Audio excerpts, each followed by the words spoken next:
Continuando a nossa aula, a gente vai falar um pouco agora de traqueostomia, tá? Então a gente vai discutir agora e desenvolver esse tema para saber por que o médico ele prefere um certo tempo fazer a traqueostomia, tá? Uma coisa que vocês sabem sobre a traqueostomia, tá? É que o técnico de enfermagem ele não pode aspirar a traqueostomia, né? E a traqueostomia ela é estéril. Então, como a gente vai desenvolver esse tema, eu quero que vocês compreendam bem o que é uma traqueostomia. Então, a traqueostomia é uma abertura de uma boca necessária quando o meu paciente ele não consegue respirar. Quem vai decidir isso? É um médico, certo? A traqueostomia, tá, só pode ser aspirada pelo enfermeiro, tá? Já saiu a lei, tá? Isso vocês já estudaram. Então, técnico de enfermagem não pode aspirar a traqueostomia. E logicamente uma regra que cai muito, tá, em hospital, essa regra, tá, quando vocês vão fazer prova tanto prática ou logicamente escrita, é logicamente como que a gente faz logicamente a aspiração, tá? Muitas pessoas confundem o que é orotraqueal e o que é logicamente traqueostomia, tá? Orotraqueal, boca. Oro vem de logicamente oral, que vem logicamente via oral, tá? Então, como que você faz a técnica? Isso vocês já aprenderam, tá? A técnica vocês precisam sim aprender, porque vocês vão auxiliar um enfermeiro. Então, quando você fala em traqueostomia, traqueostomia sempre tem que pensar isso, é estéreo. Tudo é estéreo, tá? Na hora que eu for aspirar a traqueostomia, é estéreo? Sim, tudo. Por isso que na UTI, quando o médico vai fazer a avaliação para tirar o tubo orotraqueal para fazer uma traqueostomia, tem que ser feito logicamente e realizado, tá, no centro cirúrgico. Tudo tem que ser estéreo. Poderia fazer na UTI? Não, tá? Fazer uma traqueostomia na UTI não pode. Por isso que tem que ser no centro cirúrgico, porque ela é estéreo, tá? Falando do procedimento, você começa a aspirar primeiro a traqueostomia, tá? Depois, logicamente, a parte nasal, que é logicamente a minha narina. E depois você aspira a boca. Por quê? A boca ela é rica em micro-organismo, tá? Ela é muito suja. Então ela fica por último. Se cair em alguma avaliação, tá? O que aspira primeiro, tá? A tráqueo ou a oro, sempre a traqueostomia, tá? Ele não possui logicamente nenhuma traqueostomia. Primeiro as narinas, depois a boca, tá? Essa é a regra, tá? Como vocês sabem. Então a gente vai agora discutir sobre esse tema. Então, a gente já tinha falado um pouquinho sobre a traqueostomia, tá? A traqueostomia, ela é recomendada quando, tá, o meu paciente, tá, ele começa a ter uma manutenção de longo tempo, tá? Porque ele está com a cânula de intubação, tá?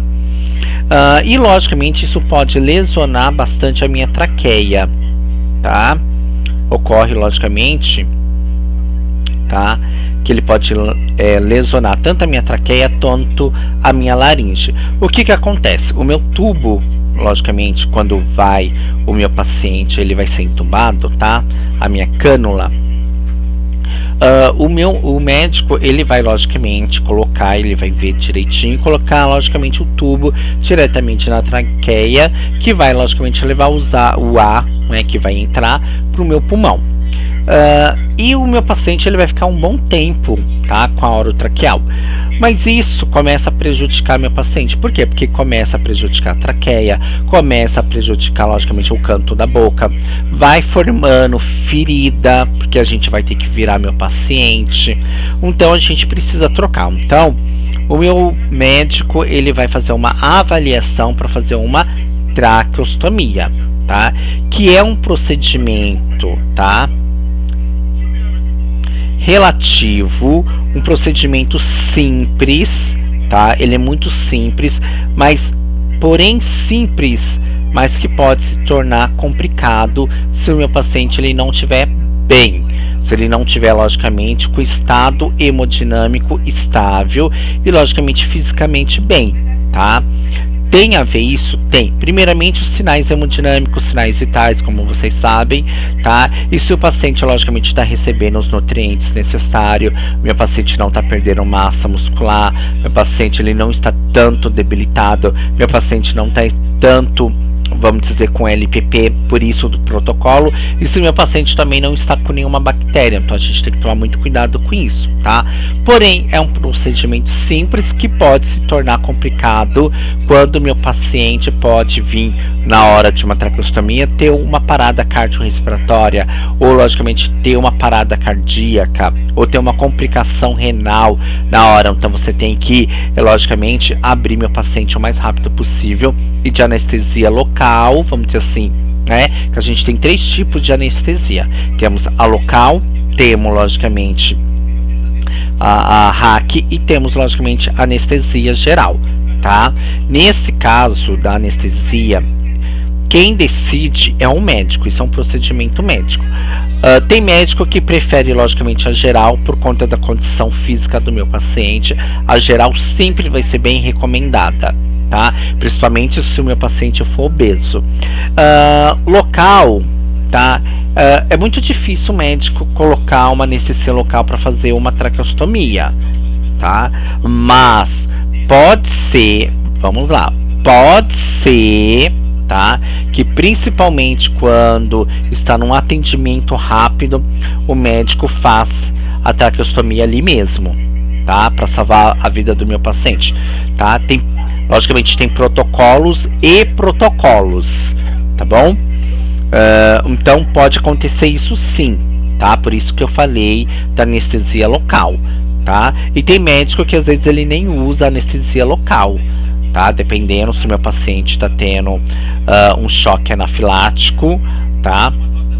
E todas as medicações que o meu paciente tomou e não adiantou, pode ser que ele faça ali, tá? Muito rápido, mas não é recomendado. A traqueostomia é logicamente um procedimento estéril, tá? Então, logicamente, a traqueostomia, logicamente, ele fica logicamente na região inferior frontal do meu pescoço, tá? E tem que tomar muito cuidado também com as cordas vocais quando o médico vai fazer, tá? Ele vai logicamente introduzir uma cânula de plástico, tá? Ou pode ser logicamente de metal, tá? Essa cânula sempre ela é de inox, tá? Que vai substituir logicamente, tá? A minha orotraqueal, que é a minha intubação orotraqueal, tá?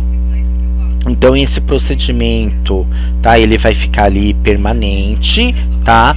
Quando o meu paciente voltar, ele pode ser permanente pro resto da vida, como ele pode simplesmente ser só aquele período que ele está ali na UTI, depois ele vai subir para uma clínica neurológica ou clínica logicamente clínica médica, e ali durante ali fazendo um trabalho com a fisioterapeuta, a fisio acha melhor tirar, tá? Então pode ser de longa permanência ou logicamente curta permanência, tá? Isso quem vai decidir logicamente é um médico junto logicamente com a fisioterapeuta, tá? Então, e logicamente pode fazer uma metabolização, tá? Que a gente já conversou sobre isso, tá? Em questão, logicamente, na traqueostomia, e logicamente a gente pode fazer a ventilação mecânica, tá? Na traqueostomia, tá? A gente pode fazer tudo isso, tá?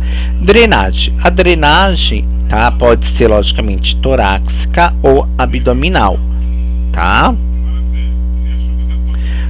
Logicamente umas coleções de líquido implantado principalmente no pulmão, tá? Por isso torácica, tá? Que vai ser logicamente pneu no tórax, tá? Que vocês já ouviram falar dessa patologia, pneu no tórax, tá? Que aí a gente precisa colocar um dreno, logicamente de tórax, que depois a gente vai falar um pouquinho, tá? Sobre esse dreno de tórax, para drenar logicamente todo o conteúdo que está ali na pleura, na verdade, tá?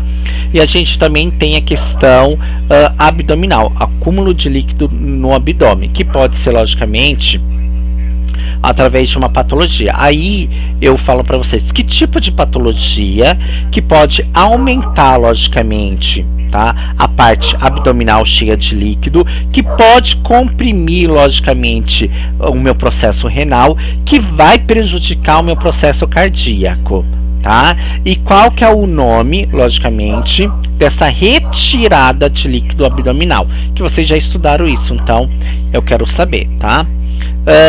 Pode ocorrer, logicamente, a necessidade de a gente verificar a coloração, tá, da água que está saindo, logicamente, desse dreno, tá, que a gente precisa.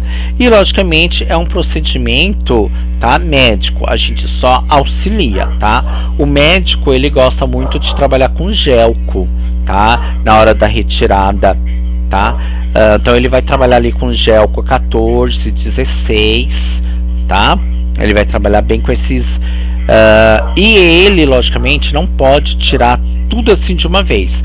Tem que ser com calma, tá? A retirada de líquido. E isso vocês vão me falar por quê. Tanto o abdominal, tanto também, logicamente, a parte torácica, que é, logicamente, retirada de líquido no meu pulmão. E eu posso ter um derrame pleural também. Aí agora vem outra pergunta e outra pesquisa. Por que eu posso ter um derrame pleural? E será que eu posso me curar de um derrame pleural? Fica aí a pergunta para vocês.